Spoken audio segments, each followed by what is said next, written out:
Well, it's been an interesting day in education in Australia after the release of the NAPLAN results yesterday, and joining me to discuss is Shadow Education Minister Tanya Plibersek. Tanya, good morning to you. Thanks very much for joining us. So we had the Education Minister Dan Tehan on the show yesterday, and he talked about a need to make, I suppose, principals more autocratic, or have more autonomy rather, and to be able to allow parents to be more engaged in councils in schools. Is that something that you support?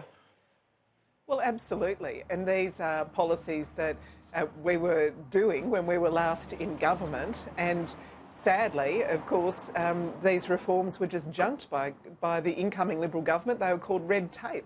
We said at the time that school principals, if they're being held accountable for results in schools, need more say over staffing in that school, the way that resources are allocated, whether they need particular specialist teachers coming in, whether they need people who are experts at getting kids reading, doing their maths basics, their foundational skills.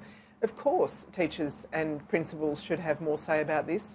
And we know that kids do better when parents are engaged. But I think it's a bit rich, really, for the Federal Education Minister to be talking about this stuff when over the whole course of the 6 years of the Liberal government, we've seen results continue to slide. There's been no turnaround in the way kids are managing with the basics. We're seeing, not just in NAPLAN, but in other international tests like PISA and TIMSS, the results continue to slide. And it's really for three reasons.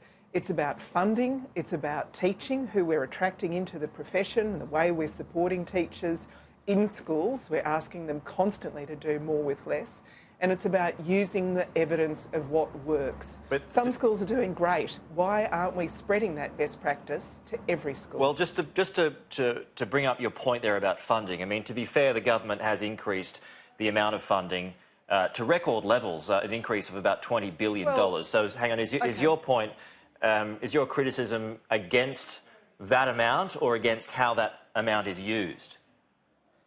I think it's ridiculous to talk about record funding levels when we've also got record numbers of kids in schools. We've got record high energy prices that schools are paying. What we know for certain is that this government is spending billions of dollars less than was committed to our schools, to our kids. When the Liberals came in, they said they wouldn't cut a dollar from school funding. They cut billions.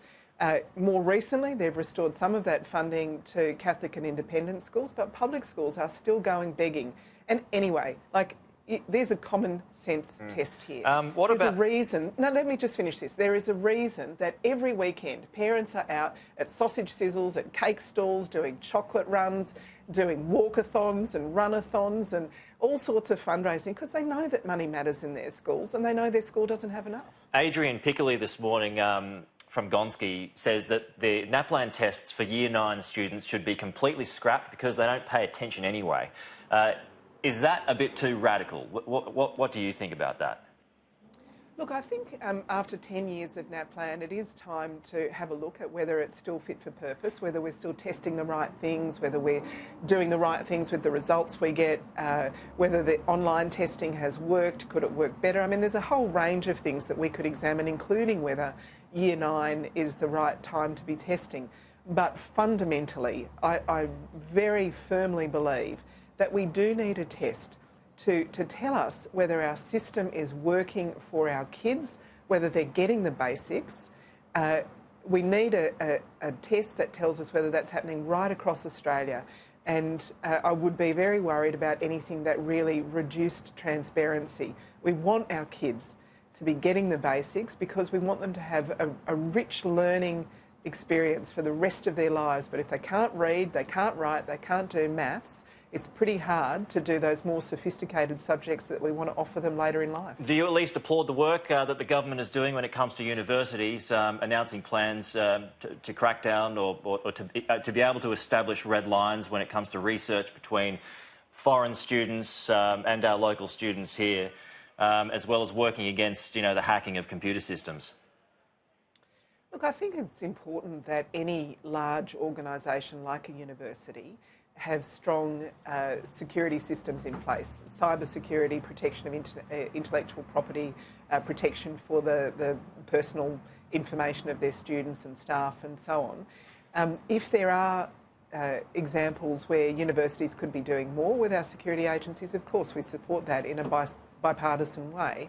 What universities are telling me is that they are pretty on top of these issues, and so we're happy to support the government, but I think it really is up to the government to show what more needs to be done in this area.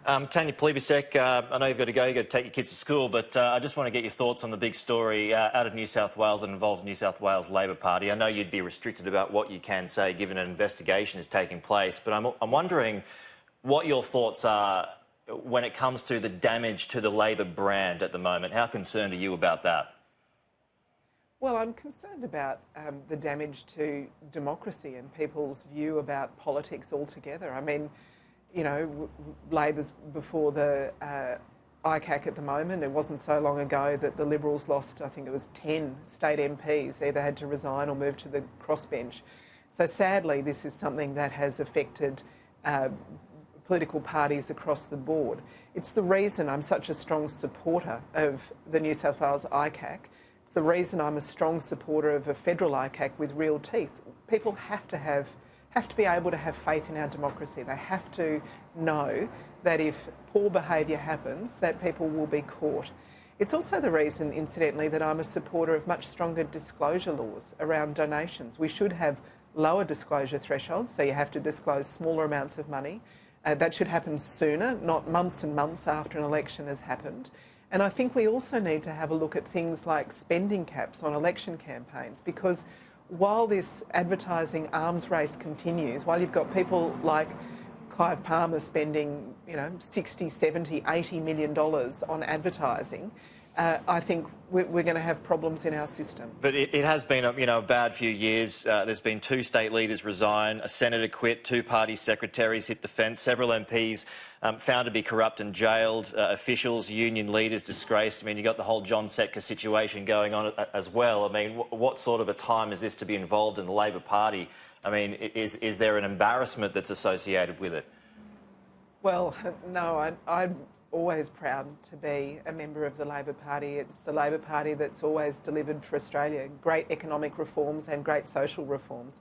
If you look at the most important economic reforms of my lifetime, opening up our economy to the world, floating the dollar, getting rid of tariffs, these are all things that Labor has done, introducing Medicare, the National Disability Insurance Scheme. As far back as you go, it's always Labor that's had the big policies and the big ideas. The fact that we've got a few bad apples and that other parties also do is something that we need to tackle. We need to face that. And that's why I support strong integrity organisations like the New South Wales ICAC, and it's why we should have a much stronger federal integrity commission than is being proposed by the Liberals at the moment. People need to have faith in our democratic institutions. And just finally, do you support the rollout of welfare cards nationally? Well, I think the government still has a long way to go before they prove that this is a useful program. The Australian National Audit Office was scathing about this program. It's cost $160 million and hasn't created a single job in the communities that it's set out to help.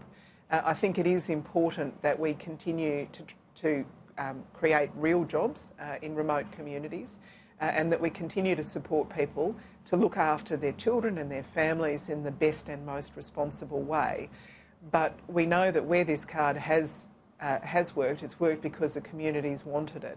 And I think a national rollout would be a very expensive way of, well, potentially creating no real jobs in communities at all.